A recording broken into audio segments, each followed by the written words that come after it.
आज हम कबीर की प्रासंगिकता पर चर्चा करेंगे। साहित्य, धर्म एवं समाज में युगांतकारी परिवर्तन लाने वाले कबीर की प्रासंगिकता जितना तत्कालीन समय में था उससे ज्यादा प्रासंगिकता आज दिखाई देती है, क्योंकि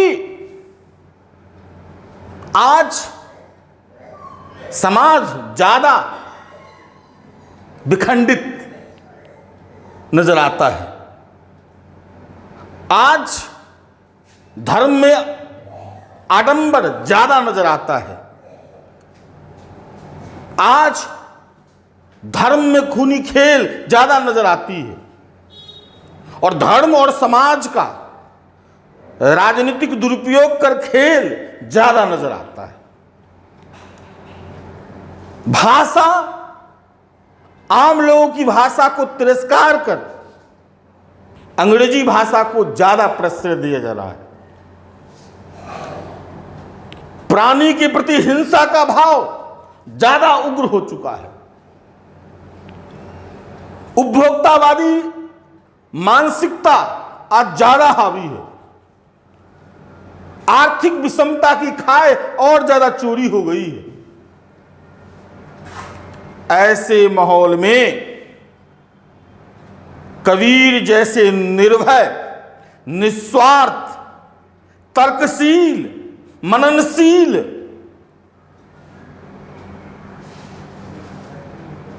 कवि, संत, भक्त, रचनाकार की प्रासंगिकता ज्यादा है, जिसका उद्देश्य मानवतावादी है, जिसकी विचारधारा प्रगतिशील है, जिसमें व्यंग्य के साथ भी समन्वय की भावना है।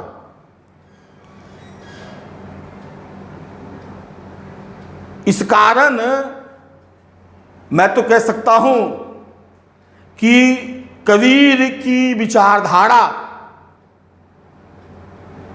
किसी एक युग तक सीमित रहने वाली नहीं है और मैं मानता हूं आज सबसे ज्यादा प्रासंगिक है। हम बारी बारी से की चर्चा करेंगे। अगर समाज देखेंगे, कबीर ने समाज में जो ऊंच नीच का भेदभाव था उस पर सीधा प्रहार किया। आज भी ऊंच नीच का भेदभाव है और उससे बढ़कर आज समाज में गोलबंदी हो रही है। राजनीतिक वर्ग समाज में अपने फायदे के लिए जातीय गोलीबंदी कर रहे हैं। इससे समाज में विखंडन का स्वरूप और ज्यादा बढ़ता जा रहा है। जबकि ईश्वर ने कोई जाति बना के नहीं भेजा है, सबको एक ही तरह से भेजा है। और अगर धर्म के संदर्भ में भी देखेंगे तो हिंदू मुसलमान बना करके भी पारब्रह्म परमेश्वर अल्लाह ने नहीं भेजा है, लेकिन हिंदू मुसलमान के बीच खूनी होली खेली जाती है राजनीतिज्ञों के द्वारा। कबीर की इस पद को सुने, जो तू बाभन बबनी जाया आन वाट हवे क्यों ना आया। जो तू बाभन बबनी जाया आन वाट हवे क्यों ना आया, और जो तू तुरक तुरकनी जाया भीतर खतना क्यों ना कराया। यानी सबका जन्म उसी गंदगी से हुआ है, किसी का आसमान से नहीं टपका है कोई। और मुसलमान भी अल्लाह ने बना के नहीं भेजा, यहां आकर के खतना होता है। तो ईश्वर ने कोई विभेद नहीं रखा है।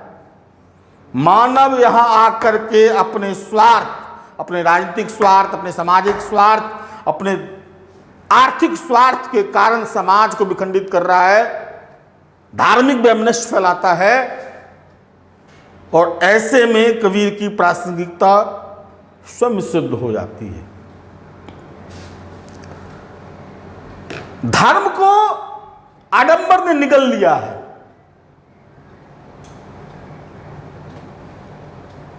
कहा जाता है कि राम का नाम लीजिए, सीधा आप स्वर्ग, गंगा में स्नान कर लीजिए, आपका सारा पाप कट गया। और ये दोनों काम करने के बाद फिर पाप कीजिए, ये ज्यादा हावी है। कई वर्ग पाप करने से रुकते नहीं हैं और पूजा पाठ कराकर कहता पाप कट गया। तीर्थ यात्रा से पाप कट गया, मंदिर में पूजा करने से पाप कट गया, मस्जिद में अजान देने से पाप कट गया। कबीर कहते हैं ऐसा कुछ है नहीं, क्योंकि भगवान न तो मंदिर में बसते हैं न मस्जिद में। और अगर मंदिर में बसते तो कोई राम मंदिर को तोड़ नहीं सकता था, और अल्लाह अगर मस्जिद में बसते तो कोई बाबरी मस्जिद को तोड़ नहीं सकता था। भगवान हृदय में बसते, वो निराकार हैं लेकिन सर्वव्यापी हैं, सबके कल्याण की सोचते हैं। उसको किसी सीखचे में नहीं बांधा जा सकता है, वह अजन्मा है, उसको बंधन में न किसी बंधन में नहीं बांधा जा सकता है। और खास कर मूर्तियों के सीखचे में, मंदिर के चार दीवारी में नहीं। कभी कहते हैं काकर पाथर जोड़ के मस्जिद लियो बनाए, अत्ता चढ़ी मुल्ला बांग दे, क्या बहिरा हुआ खुदाए।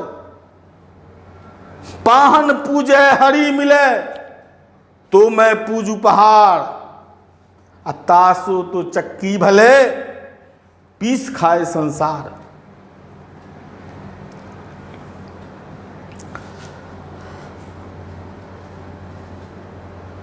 आडंबर कैसे हावी है। मछली न तर जाइए जाको पानी में घर है। गंगा स्नान से अगर तरना ही होता तो मछली पहले तर जाती, जबकि वो भक्षण का शिकार हो जाती है। तो धर्म को आडंबर ने निगल लिया है और आज ज्यादा हावी है। गणेश जी की दूध वाली सोच देख लीजिए आप,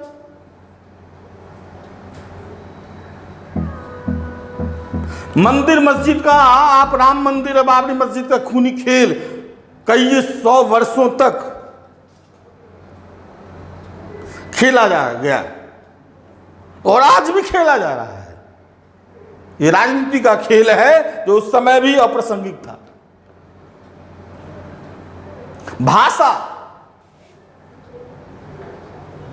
भाषा के आधार पर विभेद आजादी के बाद से ही आप देखने में लगेगा। हिंदी का विरोध जो 46% जनता के द्वारा बोली जाती है, इसके अलावा लगभग 34% लोगों की संपर्क भाषा के रूप में इस्तेमाल होती है और उसका खुला विरोध किया जाता है। जो जनता की टकसाल से निकली हुई भाषा है, जो आम जन की भाषा है, जो बहुसंख्यक की भाषा है, उसको दोयम दर्जे का माना जा रहा है। और अंग्रेजी जो सिर्फ 3% लोगों के द्वारा बोली जाती है, उसको भूलता है, उसकी महत्ता ज्यादा है। भाषा के नाम पर विभेद ज्यादा है। एक ऐसी विडंबना है कि भारतीय ही ये कहते हैं किसी एक भाषा का अभिवृद्धि हो जाएगा तो हमको नुकसान होगा, तो ऐसी भाषा लाया जाए जिसको आम जन सीख ही ना सके। और इस कारण विदेशी भाषा अंग्रेजी को स्वीकार किया गया। बुद्धिजीवियों की भाषा, एलिट क्लास की भाषा अंग्रेजी को मान्यता दी गई। कबीर की आप उसको उस समय कहते हैं संस्कृत है कुपजाल भाषा बहता नीर। उस समय भी संस्कृत एलिट क्लास की भाषा थी। और आज देखिए अंग्रेजी, तो अंग्रेजी से प्रसार नहीं हो सकता है, राष्ट्रीयता की भावना का प्रसार नहीं हो सकता है। आम लोगों की वाणी, आम लोगों को वाणी नहीं दी जा सकती है। आम लोगों की वाणी भारतीय भाषा से हो सकता है। जरूरी नहीं है कि हिंदी ही हो, हर एक भारतीय भाषा आगे बढ़े, आंग्ल भाषा को समाप्त होना चाहिए। और इसी संदर्भ में जो त्रिभाषा सूत्र की संकल्पना है उसको मूर्त रूप देना चाहिए।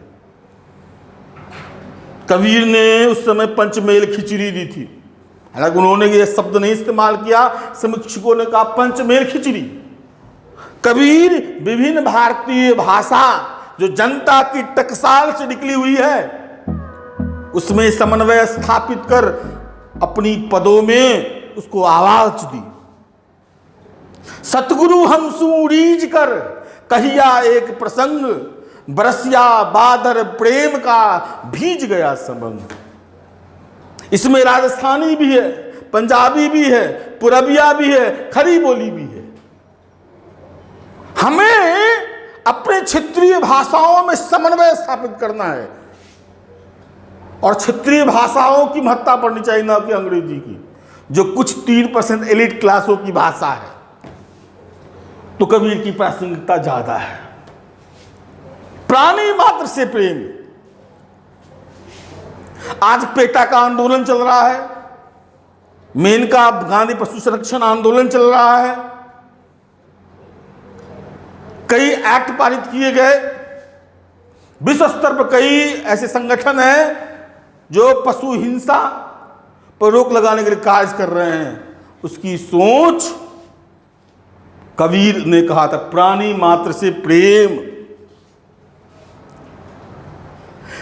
साईं के सब जीव हैं कीरी कुंजर दोई।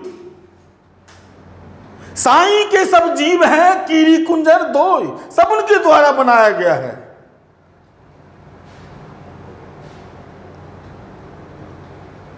मनुष्य हो चाहे कीरी हो चाहे कुंजर हो, सब ईश्वर के द्वारा बनाया गया है। फिर एक दूसरे का भक्षण कैसे? बकरी पाती खाता है ताकि काढ़ी खोल। बकरी पाती खाता है ताकि काढ़ी खोल, और जे नर बकरी खात है तिनको कौन हवाल। निर्भयता एवं निस्वार्था। एक महान संत और एक महान भक्त और एक महान कवि की सबसे बड़ी शर्त होती है कि वो निर्भय हो, वो निस्वार्थ हो। कवि निर्भय होता है, संत भी निर्भय होता है, भक्त भी निर्भय होता है। अपने समय में उन्होंने राजाओं को, सामंतों को सीधी चुनौती दी, मंदिर और मस्जिद के ठेकेदारों को खुली चुनौती दी, और चुनौती देने के बाद कहते कबीर कहना था सो कह दिया अब कछु कहना नाही। कहना था सो कह दिया अब कछु कहना नाही, एक रही दूजी गई बैठे दरिया माही। कहना था सो कह दिया अब कछु कहना नहीं, एक रही दूजी गई बैठे दरिया माही। निर्भय थे, सीधा प्रहार करते थे, निस्वार्थता था, घर उनमें घर फूक मस्ती थी। वो जिए भी दूसरे के लिए और मरे भी दूसरे के लिए। ऐसी घर फूक मस्ती की सोच वाले व्यक्तित्व की आज ज्यादा जरूरत है, क्योंकि सारा संसार अगर आप देखेंगे सिर्फ स्व पर ध्यान देता है। कबीर स्व की बात नहीं करते थे, उनमें घर फूक मस्ती थी। हम घर जा रहा अपना लिया मुरारा हाथ, हम घर जा रहा अपना लिया मुरारा हाथ, अब घर जा रो तासुका, अब घर जा रो तासुका, जो चले हमारे साथ, हमारे साथ वही चले जो घर फूक, जिसमें घर फूक मस्ती की बात है। आज वैसे ही लोग हैं जो अपने बारे में न सोचकर दूसरे के बारे में सोचे।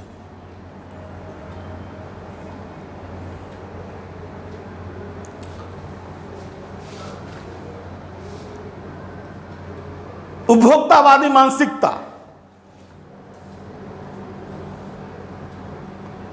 आज चारों तरफ उपभोक्तावादी मानसिकता हावी है।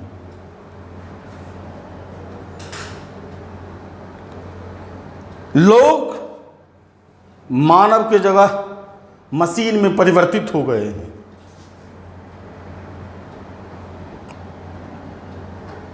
जबकि उन्हें पता है यह संसार कागज की पुड़िया, बूंद परे गल जाना है।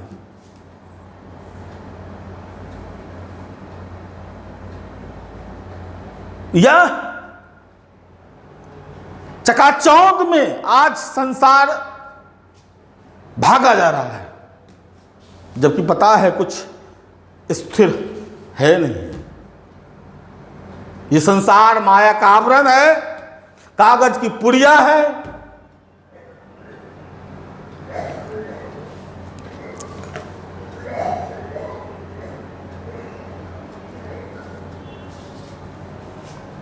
आर्थिक विषमता की जो बात कहते हैं तो वो सामंतवादी काल था।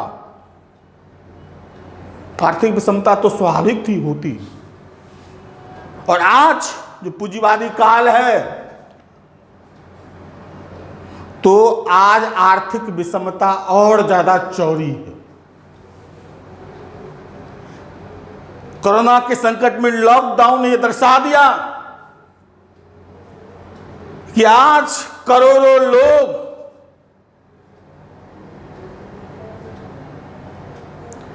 एक दिन का भोजन नहीं जुटा सकते, और कुछ ऐसे लोग जो एक दिन में करोड़ों खर्च कर देते हैं। ये क्यों है कि कुछ मुट्ठी भर लोग धन का संचय कर लिए, धन को अपने पास केंद्रीकृत कर लिए, इसलिए विषमता चौड़ी हो गई है। और संदर्भ में कवि ने कहा,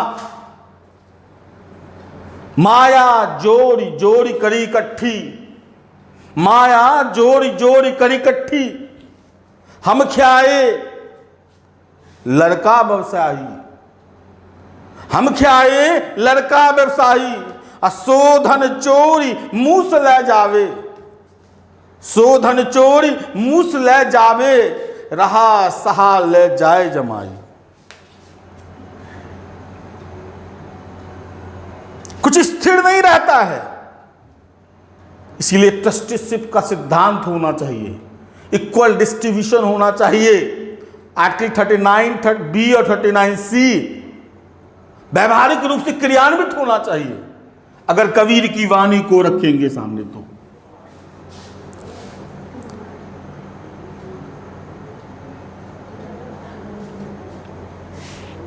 इस तरह हम कह सकते हैं कि कबीर की प्रासंगिकता आज ज्यादा है। जब हम अगर निष्कर्ष रूप से देखेंगे तो कबीर जैसा प्रगतिशील, समाजवादी, मार्क्सवादी, समतावादी व्यक्तित्व की जरूरत आज ज्यादा है। उनकी यह अवधारणा, कहां से आयो अमर व देशवा, ब्राह्मण क्षत्रिय शूद्र वैश्वा,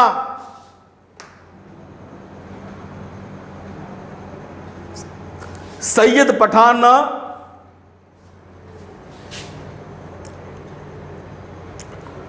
शेख पठान न सैयद शेखवा, और जब सेक्युलरिज्म की बात होती है तो कबीर जैसा सेकुलर की जरूरत है। अरे इन दोहन की राह न पाई, हर एक भारतीय को सोचना होगा कबीर की तरह। अरे इन दोहन की राह न पाई, हिंदुअन की हिंदुआई देखी, तुर्कन की तुर्काई। संदर्भ ये था कि हिंदू भी धर्म का नाम पर खूनी होली खेलते हैं, उसी तरह मुसलमान भी करते हैं। अरे इन दोहन की राह न पाई, जब यह लोग समझ जाएंगे तो सेकुलर शब्द ज्यादा प्रासंगिक हो जाएगा। इसलिए कबीर आज ज्यादा प्रासंगिक है। समाज, भाषा, धर्म, इस सब के संदर्भ में आज कबीर की प्रासंगिकता ज्यादा है। इसका PDF नोट्स आपको डिटेल से भेज दिया जाएगा।